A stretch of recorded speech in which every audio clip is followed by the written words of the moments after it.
Yo, I don't know who needs to hear this, but having weeds in your harvest season is necessary.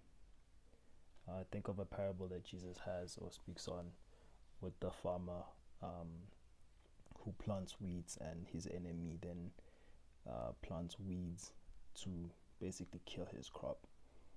And in it, of course, the man discovers that there's weeds growing in his field, and instead of being frantic or instead of panicking and trying to pluck the weeds out in its infant stages, he says he waits actually for the weeds to grow with the wheat up until it gets to its harvest season.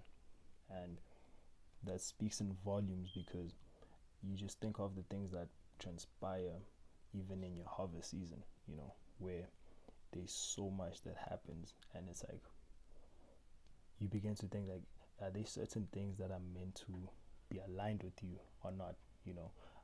There's so many things that, whether it's in your faith, your walk in faith, your transition in whatever field you're in, but there's always this resistance that happens, and that resistance is the weeds in your life.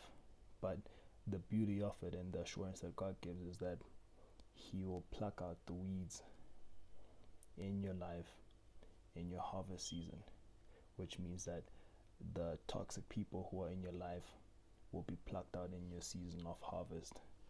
The bad energy that was around you, negative energy that was around you, negative people, toxic environments, they get plucked out because you've been molded into the season that you're going into, your harvest season.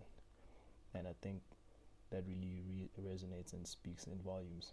So be aware of the weeds in your season and know that you are closer to your harvest season. Bless.